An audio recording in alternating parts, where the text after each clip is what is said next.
بسم اللہ الرحمن الرحیم۔ السلام علیکم۔ پیش خدمت ہے حالات حاضرہ کا یہ خصوصی بلیٹن۔ آج کا اہم موضوع ہے اقوام متحدہ کی سلامتی کونسل کا اجلاس۔ مسئلہ کشمیر عالمی مندوبین کی توجہ کا مرکز رہا۔ پاکستان کے وزیر اعظم کے خطاب میں ہندوستان کے لیے 2 ٹوک انتباہ۔ اس کے علاوہ آج یہ بھی شامل ہے: افغانستان میں صدارتی انتخابات، پولنگ کا عمل مکمل۔ طالبان اور امریکہ کے درمیان امن مذاکرات کی ناکامی کے بعد دہشت گردی کے خدشات کے سبب ووٹرز کا کم ٹرن آؤٹ۔ انتخابی عمل میں بڑے پیمانے پر بے قاعدگیوں کے الزامات۔ مشرق وسطیٰ میں سعودی عرب اور یمن کی جنگ سے متعلق حوثی باغیوں نے دعویٰ کیا ہے کہ انہوں نے بڑے پیمانے پر سعودی عرب کی فوجوں کو جنگی قیدی بنایا ہے، تاہم ذرائع سے اس دعوے کی تصدیق ہونا باقی ہے۔ بھارت کے شمالی علاقوں میں مونسون بارشوں سے بڑے پیمانے پر نقصانات۔ اب تک 60 ہلاکتوں کی تصدیق ہو چکی ہے۔ اطلاعات کے مطابق اتر پردیش کے علاقے سب سے زیادہ متاثر ہوئے ہیں۔ حالات حاضرہ کا یہ پروگرام کرنٹ افیئر ڈائجسٹ کی ادارتی ٹیم نے تیار کیا ہے۔ اب بڑھتے ہیں آج کے اہم موضوع کی طرف۔ پاکستانی وزیر اعظم عمران خان کی اقوام متحدہ کی جنرل اسمبلی میں تقریر کو سوشل میڈیا پر بھرپور پذیرائی مل رہی ہے۔ اس تقریر میں عمران خان نے خطے کو درپیش مسائل کی جانب توجہ مبذول کرائی، جن میں آب و ہوا کی تبدیلی، کرۂ ارض کے بڑھتے ہوئے درجہ حرارت کے منفی اثرات، غریب ملکوں سے امیر ملکوں کی جانب دولت کی منتقلی اور اسلاموفوبیا شامل ہیں۔ عمران خان کا کہنا تھا کہ وہ چند اہم موضوعات کی جانب دنیا کی توجہ مبذول کرانے کے لیے اس موقع کو اپنے لیے ایک اعزاز سمجھتے ہیں۔ وزیر اعظم عمران خان کے اقوام متحدہ کی جنرل اسمبلی کے 74ویں سالانہ اجلاس میں خطاب کے بارے میں پاکستان کے عوام کا یہ کہنا ہے کہ عمران خان نے ان تمام موضوعات کو نقطۂ بحث بنایا جن پر بات کرتے ہوئے اب تک کے وزرائے اعظم کتراتے رہے ہیں، جبکہ دوسری جانب بھارت کا یہ کہنا ہے کہ پاکستان کے وزیر اعظم عمران خان نے ایٹمی جنگ کی دھمکی دے کر خطے کو تباہی کے دہانے پر پہنچانے کی پالیسی کا اظہار کر دیا ہے۔ بھارتی وزیر اعظم نریندر مودی نے سعودی عرب، امارات اور بحرین کے رہنماؤں کو اس بات پر قائل کر لیا ہے کہ مسئلہ کشمیر کسی بھی طرح سے ہندو مسلم تنازع نہیں۔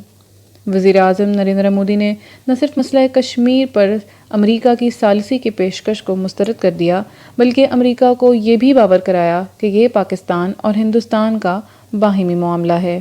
شاید یہی وجہ ہے کہ پاکستان کے وزیر اعظم عمران خان کے ناقدین اس بات پر اصرار کر رہے ہیں کہ مسلم دنیا کے حکمران کشمیر کو کسی بھی طور امت مسلمہ کا مسئلہ نہیں سمجھتے۔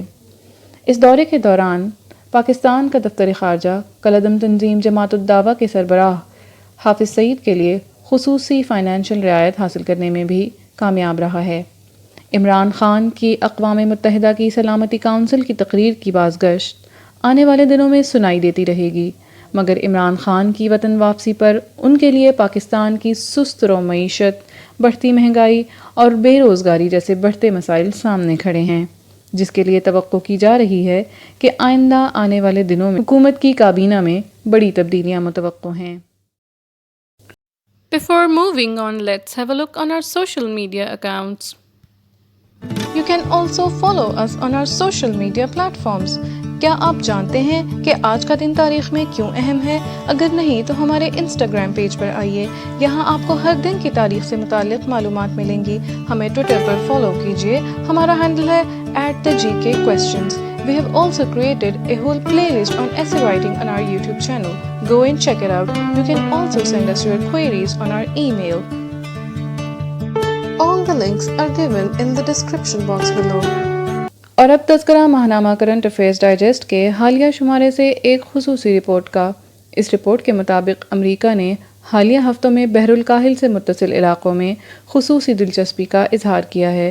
امریکہ کے سیکرٹری دفاع نے اپنی ایک تقریر میں اس بات کا تذکرہ کیا ہے کہ آنے والے وقتوں میں امریکہ اپنے فوجی اڈے اس خطے میں بنانے جا رہا ہے۔ اس تقریر کو امریکی میڈیا میں بہت اہمیت دی جا رہی ہے۔